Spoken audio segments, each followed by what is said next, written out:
Assalamualaikum warahmatullahi wabarakatuh. A'udzubillahi minasyaitonirrajim. Bismillahirrahmanirrahim. Subhanaka la ilma lana illa ma 'allamtana innaka antal alimul hakim. Asyhadu an la ilaha illallah wahdah la syarikalah wa asyhadu anna Muhammadan abduhu wa rasuluh sallallahu alaihi wasallam. Allahumma salli wa sallim ala hadzal nabil karim. Amma ba'du. Pemirsa pelajaran bahasa Al-Quran yang berbahagia, anak-anak Bapak dan kaum muslimin, kaum muslimat. Sekarang kita lanjutkan lagi pertemuan yang keempat. Nah, berarti pertemuan yang terakhir dari pelajaran pertama. Sekarang kita lihat pada halaman 23 dari diktat ini, yaitu penelusuran beberapa ayat Al-Quran yang pokok kalimatnya nanti dalam Al-Quran itu kata penunjuk. Dan sebutannya mungkin ada kata benda, tapi ada dalam bentuk jumlah kalimat. Nah, nanti itu hanya sekilas, cuma hanya sekarang untuk aplikasi. Karena tujuan kita adalah bagaimana mengerti, bagaimana supaya ada ilmu pelajaran dari kata penunjuk haza, hazihi, zalika, tilka. Jadi kita tidak belajar dua, tidak belajar tiga kata penunjuknya. Jadi di atas telah dikemukakan pola kalimat ini dalam surat 36, yaitu surat Yasin, halaman 11 di buku ini. Akan tetapi di dalam penelusuran ini diusahakan lebih banyak menampilkan ayat-ayat yang berpola demikian, maksud yang berpola kalimat kata penunjuk, isim isyarat. Sebab tujuan utama ditulis buku ini adalah untuk mengetahui susunan bahasa Arab Al-Quran agar manusia di muka bumi ini, terutama non-Arab, mengerti susunan kalimat, insya Allah. Bukan hanya mengerti membaca huruf-huruf Al-Quran yang bersambung saja, tetapi gunanya supaya mengerti membaca susunan struktur kalimat. Ayat-ayat yang berpola pokok kalimat, kata penunjuk, kemudian sebutannya mungkin kata benda, tapi tidak semuanya ditemukan. Coba amati lebih dahulu. Maksudnya kita lebih berinisiatif, mana pokok kalimat. Coba amati lebih dahulu mana pokok kalimat dan mana sebutannya pada ayat-ayat tersebut atau ayat-ayat di bawah ini. Di dalam ayat ini sebutan cukup berbaris depan saja. Itu pada umumnya. Yang memang ada juga yang berbaris dua. Tapi itu akan diterangkan nanti apabila sudah melekat dalam pola pikiran kita. Jadi tidak semuanya berbaris dua depan. Hal ini akan dipelajari pada waktu yang lain. Ayat-ayatnya antara lain, coba kalau nanti dilihat Al-Quran, ditemukan di sana di dalam surah Al-Jasiyah ayat 20. Ini Ustadz ambil potongan-potongannya yang bersangkutan dengan pelajaran kita. Ini bacaannya silahkan. Apa bacaannya kira-kira setelah kita kemarin mempelajari pola subjek predikat yang mana pokok kalimatnya kata penunjuk dan sebutannya mungkin kata benda atau kata sifat. Apa bacaannya ini yang kuning ini? Silakan. Haza basairun. Ya. Jadi ini dia haza basairun, ya, basairun. Jadi haza pokok kalimatnya, basairun itu sebutan. Tapi ini basairun tidak berdiri sendiri. Ini ada di belakangnya haza Basairul linnas. Nah, ini kan disambung. Basairul linnasi wa hudaw wa rahmah. Masih ada belakang. Bisa dilihat dalam surah Al-Jasiyah. Jadi waktu membaca haza basairul linnasi wa hudaw wa rahmah. Tapi yang jelas kita waktu membaca ini sudah ngerti, oh ini rupanya haza basairun. Nah, jadi ini adalah, nah ini pokok kalimatnya. Apa ini? Basairun. Nah, ini kalau bentuk tunggalnya ada nanti basirah. Basirah, pandangan, ataupun kecerdikan atau kecendikiawanan. Jadi haza basairun. Ini adalah pandangan-pandangan. Ya, pandangan-pandangan atau pendapat-pendapat linnas bagi manusia. Jadi maksudnya mungkin ini Al-Quran nanti. Jadi itu maka kalau kita sudah mengerti, mentelaah Al-Quran, bukan hanya membaca huruf-huruf, tapi mentelaahnya, menganalisanya, maka dia menjadi pandangan. Tapi untuk lebih jelasnya nanti akan dipelajari dalam berbagai tafsir. Yang jelas ini dia pokok pola kalimat. Haza basairul linnas. Jadi dalam surah Al-Jasiyah, yaitu ayat 20. Nah, coba lihat. Nah, jadi haza basairun. Jadi walaupun ini bentuk banyak, tapi nanti diuraikan ya, ini banyak bentuk banyak taksir ya. Kalau bentuk tunggalnya nanti basirah, mestinya kan hazi, tapi ini berlaku untuk haza. Begitu dalam Quran. Kemudian yang kedua, coba ini yang kuning saja dibaca. Apa kira-kira bacanya nih? Hada kitabun. Ya. Haza kitabu. Jadi ini sebenarnya kalau dikecilkan bersambung dia. Jadi pelajaran kita sampai di sini. Haza kitabuna. Haza kitabuna. Ini juga dalam surah Al-Jasiyah ayat 29. Haza kitabuna yantiqu alaikum bil haq. Masih ada ke belakangnya. Jadi waktu membaca ini sudah kita sudah ada ilmu. Bukan hanya sekedar baca. Jadi haza pokok kalimat, sebutan adalah kitabuna yantiqu alaikum. Itu kan lengkap. Tapi pelajaran kita kan sampai kitabu. Ini adalah kitab atau catatan kita yang berbicara atas kamu yang benar. Jadi nanti ada catatan ya. Ya. Anak-anak Bapak dan kaum muslimin, muslimat, inilah mulai aplikasi dalam Al-Qur'an. Jadi haza kitabuna. Nanya belum belajar sampai kitabu. Ini makanya tidak boleh kitabun. Kalau sudah ada nanti yang menerangkan di belakang, maka dipakai saja kitabu. Tidak boleh kitabun. Kalau kitabun itu tersendiri saja. Jadi haza kitabuna. Terus surat berikut, ini hanya yang kuning zalika. Karena ini belum dipelajari, sedikit pun belum. Jadi ini adalah zalika wal fauzul mubin. Dia bisa membaca, ini yang paling bisa diketahui. Jadi khabarnya terdiri dari mubtada juga nih. Jadi ini belumlah dipelajari. Pokoknya tidak dibuka-buka pelajaran yang ini. Pokoknya pokok kalimat saja yang ada. Zalika. Coba yang nomor 4. Coba silakan nomor 4. Apa bacanya? Hada sihrun. Sihrun. Ya. Sihrun. Ini bisa baris 2 depan. Jadi haza sihrun. Ya, kalau ini disambung nanti mubinun. Ini belum dipelajari. Yang jelas sampai sini. Haza sihrun. Di surat Al-Ahqaf ya, surat 46. Haza sihrun. Ini adalah suatu sihir. Ya, sihir. Coba nomor 5. Haza ini if. Ifkun. Ifkun. Jadi haza ifkun. Yang ke sini qadimun. Ini belum belajar, sama seperti mubinun.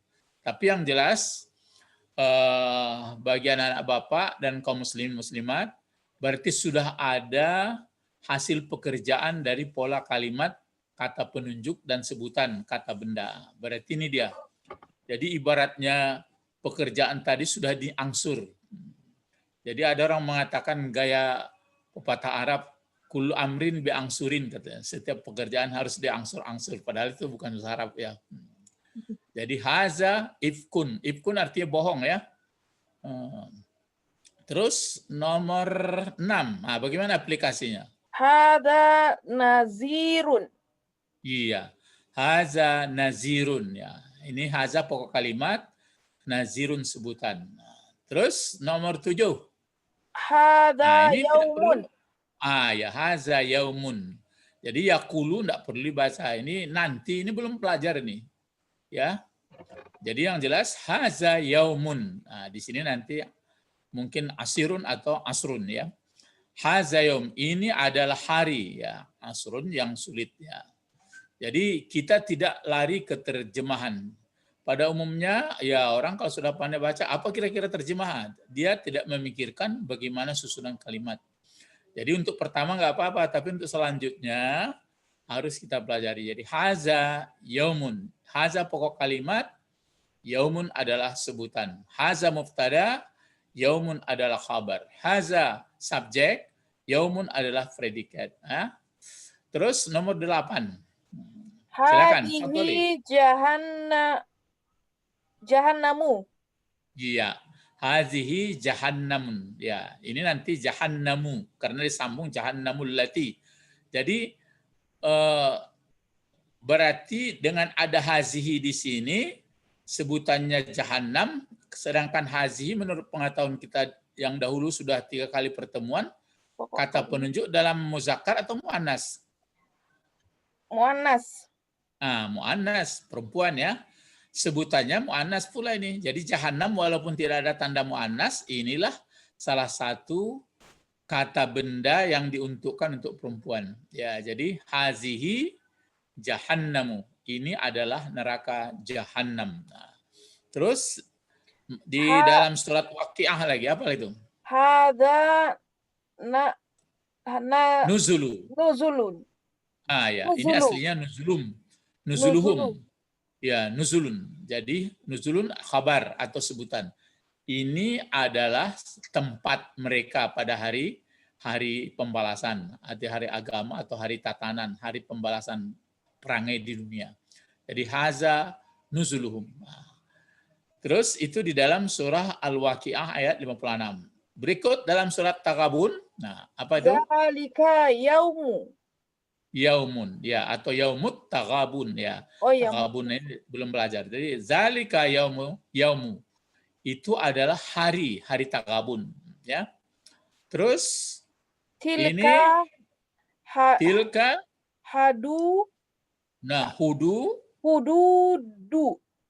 Oh iya, hududu. Ya, ini walaupun bentuk banyak taksir sama bahasa air tadi, ya bisa bentuk untuk perempuan. Mestinya taksir itu bisa 2 untuk perempuan dan untuk laki-laki. Tapi keadaan berakal tidak berakal.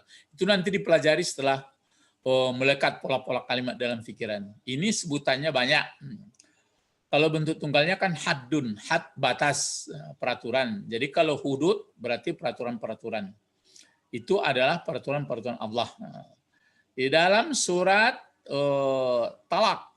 Silakan bacanya apa lagi? Zalika amru.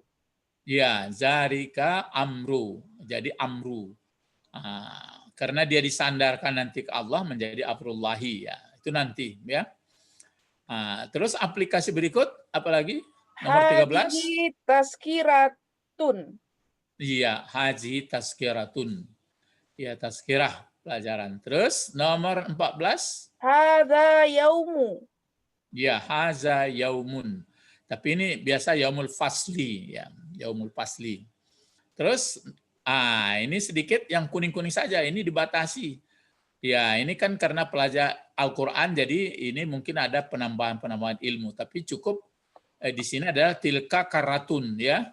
Karatun. Jadi izan itu lain tambahannya. Tapi yang jelas ini subjek, ini predikat. Terus nomor 16 haza saja.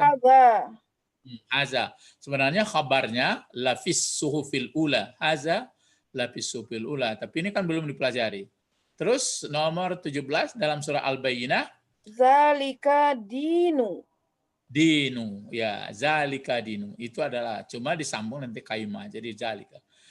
Jadi ini halaman nomor 18. Zalika. Itu zalika saja. Jadi 18 dalam potongan-potongan ayat Al-Quran yang Ustadz ambil, untuk mengaplikasi pokok kalimat kata penunjuk hazalika, hazihi, tilka, dan haza.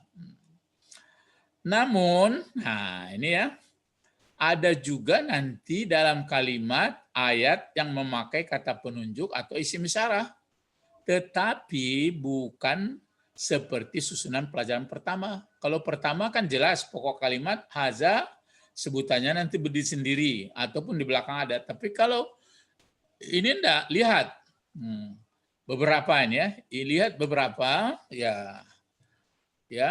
beberapa, lihat beberapa ayat di bawah ini. Coba jelaskan atau diskusikan dengan teman-teman yang sekelompok. Ya, kalau ada teman berdiskusi dengan segrup belajar bahasa Al-Qur'an yang cinta dengan bahasa Arab Al-Qur'an. Nah, coba kira-kira bagaimana kalau ini? Kan dikasih merah. Hazihin. nar. Hazihin nar. Bisa hazin nar, lihat ayatnya. Di dalam surat Tur. Jadi ini belum belajar. Tapi kalau mau dibuat misalnya subjek predikat dia, hazihi narun. Tapi kalau sudah pakai alif lam berarti ini satu kata ini. Satu jadi naru. Ini juga dalam surah Al-Baqarah. Zalikal kitabu. Ya, zalikal kitabu. Kalau dihilangkan alif lamnya baru pelajaran pertama. Zalikal ini enggak lagi. Ini juga sihrun haza. Itu sudah terbalik. Ini juga bihazal hadis. Jadi ini walaupun ada kata penunjuk, tapi ini adalah belum dipelajari susunannya. Ibaratnya tadi ini harga mahal, uang belum ada, uangnya mau belanja di toko besar, cuma uang ada adalah subjek predikat yang biasa. Apalagi Al-Quran yang begitu rumit susunan kalimatnya, yaitu memerlukan step by step, ya khutbah wa khutbah, selangkah demi selangkah. Ya, coba bedakan susunan kalimat di bawah ini ya. Coba bedakan susunan kalimat di bawah ini, mana yang telah kita pelajari ya, mana yang sudah dipelajari di sini, mana yang belum. Nah, mana yang kalimat yang telah kita pelajari, mana yang belum. Jadi yang sudah dipelajari, mana yang belum. Coba silakan yang warna ungu ya. Ya, coba mana? Kan dua saja nih. Iya. Coba terka saja. Mana warna yang sudah dipelajari? Yang ungu. Mana warna yang belum? Yang ungu yang sudah dipelajari. Yang ungu yang belum, yang merah. Ya. Mana alasan? Coba di bawah Ustadz buatkan. Siapa? Jadi ini coba terka. Apa alasan kenapa yang ungu sudah dipelajari, kok yang merah tidak? Atau belum? Yang merah sudah pakai alif lam. Ya. Ada alif lamnya. Jadi nanti bertemu dalam Al-Quran, ini pokok kalimat disebutkan, jangan. Jadi inilah yang sudah dipelajari, zalika kitabun. Kalau ini enggak, zalikal kitab. Hazihi narun. Kalau ini hazihin nar. Kalau ini haza baladun.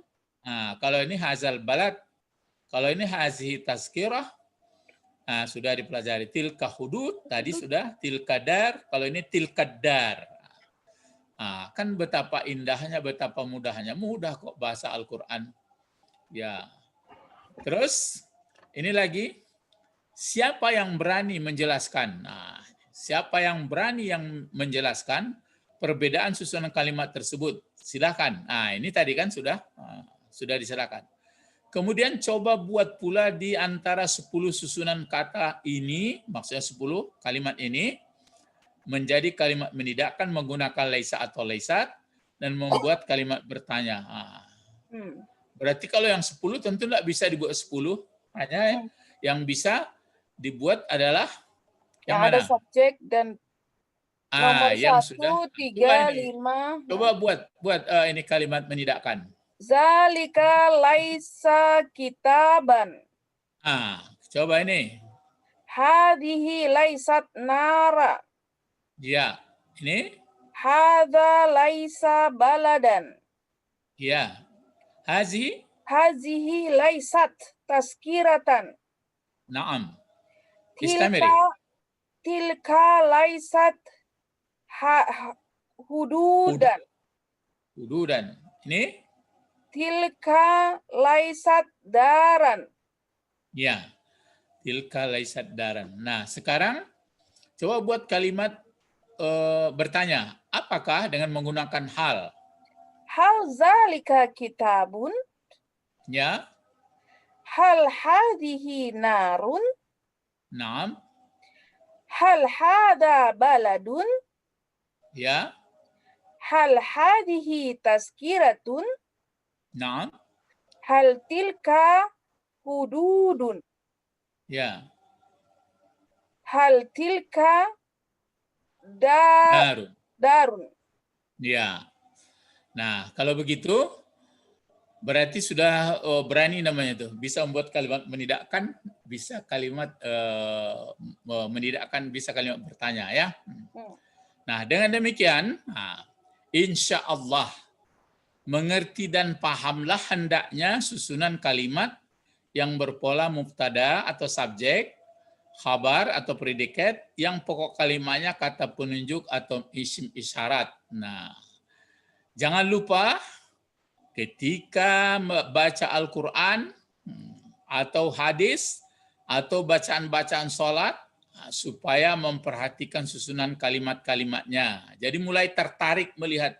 Jadi kita tidak hanya tertarik panjang pendek, bukan itu lagi ya. Apakah sudah ditemukan seperti yang telah dipelajari atau belum? Misalnya sekarang Buya tuliskan, kan dalam sholat seperti ini. Apa bacaannya? Allahu Akbar. Coba kalau dikasih akbar, apa? Allahu akbarun. Akbarun. Itu belum jelas. Apakah sudah pernah dipelajari di dalam pelajaran pertama model seperti ini? Belum. Belum. Sementara kan sholat sudah lama. Mulai dari anak-anak anak kecil sudah diajarkan membaca pintar. Coba ini apa lagi bacaannya kira-kira? Wajjahtu wajhi. Ya, wajjahtu wajhiya. Dan seterusnya. Sudahkah pernah diajarkan dalam buku satu ini? Belum. Belum. Coba ini lagi. Alhamdulillahi Rabbil Alamin. Ya. Sudah dipelajari susunannya? Belum. Belum. Coba ini lagi. Qul huwallahu ahad. Ya, sudah dipelajari? Belum. Membaca? Sudah. Ya, membaca bisa. Terjemahnya kira-kira. Terus ini lagi. Subhana rabbiyal azim. Ya, azimi ya. Terus ini? Sami Allahu liman hamidah. Iya, ini? Rabbil firli. Ya. Jadi Bapak, Ustadz atau Buya, yakin bahwa anak-anak muslim kita bergembira, bacaan sholatnya sudah pandai-pandai semua, tapi sampai tua nanti dia tidak ngerti apa yang diucapkannya itu. Ya, hanya sekadar baca-baca begitu aja. Pokoknya artinya begitu. Itu maka di sini. Ini apa coba? Nih. At-tahiyatul mubarakatus salawatu. Nah, ya. Sudah benar. At-tahiyatul mubarakatus salawatu taibatu lillah. Lancar. Terus yang ini? Assalamualaikum. Jangan al. Assalamualaikum. Ya. Ini terakhir. Jadi inilah kira-kira gambaran bacaan-bacaan sholat. Cuma sudah semestinya bertambah umur, bertambah ilmu, bertambah pengalaman, kita pun sadar apa yang kita ungkapkan. Semuanya bacaan sholat di atas belum dipelajari secara susunan bahasa, ya, apalagi ketika baca Al-Quran. Paling-paling terjemahnya saja, atau sekedar diingat-ingat perkata, atau dikira-kira saja, kira-kira ini perkata ini ya, sekadar gitu. Itu namanya untuk pemula. Cobalah nanti nikmati ya, ini ya, coba didalami. cobalah nanti nikmati bagaimana enaknya, bagaimana masuk ke dalam kalbu ketika mengungkapkan suatu kata yang benar-benar mengerti secara ketatabahasaannya. Wah, maka Buya kasih bintang di sini nanti diuraikan. Jadi orang misalnya mengatakan Allahu Akbar, mengerti dia secara ketatabahasan. Sami Allahu liman hamidah. Jadi bukan fonetik makhraj saja, tapi dia mengerti ya. Itu nanti lebih terasa. Kita menjadi rasional, berpikir dan sadar apa yang sebenarnya yang kita ungkapkan. Seolah-olah mengajari diri kita sendiri dari apa yang kita ungkapkan. Bukankah bahasa menunjukkan budi bahasa? Kan ada disebutkan. Orang yang bahasanya bagus, paham dia akan menunjukkan kepribadiannya. Hindari mengira-ngira apa yang diungkapkan dan jangan hanyut dibawa oleh perasaan kira-kira. Itu sama seperti bermeditasi jadi. Ya, kalau bahasa kita itu makanya kadang-kadang tapi kan tidak boleh kadang-kadang Ustadz katakan seandainya orang ini sholatnya menurut bahasa daerah masing-masing mungkin lebih berpengaruh dalam perilakunya. Tapi karena dalam bahasa Arab ya yang menonjol perasaan, ya mesti jadi baik-baik begitu aja. Makanya bertahap mula-mula membaca-baca, kemudian berikut bertambah. Nah, ini doa Buya. Allahumma faqihhum, beri pahamlah mereka ya Rahman, orang-orang yang mau belajar bahasa Al-Quran, laki-laki faqihhunna, beri pahamlah mereka yang wanita-wanita, ala hazihi durusi, atas pelajaran-pelajaran ini, yaitu apa? Lughatil Qur'ani, yaitu bahasa Al-Quran. Nah, di sini perlu diingat bagi yang sudah benar LKS-nya, LKS artinya lembaran kerja soal, karena ini kan diiring. Pelajaran pertama, LKS pertama, maka dapat melanjutkan pelajaran kedua. Dan begitu selanjutnya menuju memahami bahasa surga. Maksudnya, kalau kita sudah banyak mengerti seluk-beluk bahasa Arab, Quran menjadi bacaan, hadis menjadi bacaan, menjadi bahan analisa. Mudah-mudahan jadi hamba Allah. Tentu ke surga jadinya. Ya, mari kita tutup. Subhanakallah. Kita tulis subhanaka la ilma lana illa ma'allamtana innaka antal alimul hakim. Ini waktu malaikat menjelaskan, waktu Allah menyuruh coba beritahu, dijawab oleh malaikat dalam surah Al-Baqarah itu. Subhanaka la ilma lana illa ma'allamtana. Maha suci Engkau Tuhan, tidak ada ilmu bagi kami kecuali apa yang telah Engkau ajarkan. Engkau adalah Maha tahu lagi Maha bijaksana. Inilah anak-anak Bapak, anak-anak Buya, kaum muslimin muslimat, ya pelajaran kita sudah selesai. Buya hanya menunggu LKS dari bapak-bapak, ibu-ibu dan peserta anak-anak Bapak. Kalau belum ada LKS, diterus-teruskan terus berlanjut pelajaran, nanti ibaratnya mencurahkan air dari cerek dari ke gelas, rupanya gelasnya enggak berisi atau sudah penuh atau enggak penuh, mencerek terus, rupanya berserak-serak. Buya ingin tahu sejauh mana kemampuan, tapi diulangi lagi, LKS-nya jangan disuruh diisi orang lain, karena ini ilmu betul-betul untuk dipakai untuk sampai nanti mudah-mudahan memang betul-betul bahan untuk mengolah sampai kita menjadi hamba Allah. Kita tutup pertemuan keempat ini. Hanya menunggu lagi nanti untuk pelajaran kedua. Allahumma faqihna fiddin wa alimna hikmah wa ta'wil wa alimna lughatal Qur'ani. Na'udzu bika min qalbi la yahsya wa min nafsi la tasba' wa min ilmi la yanfa'. Subhanakallahumma wa bihamdika Asyhadu an la ilaha illa anta astaghfiruka wa atubu ilaik. Assalamualaikum warahmatullahi wabarakatuh. Waalaikumsalam warahmatullahi wabarakatuh.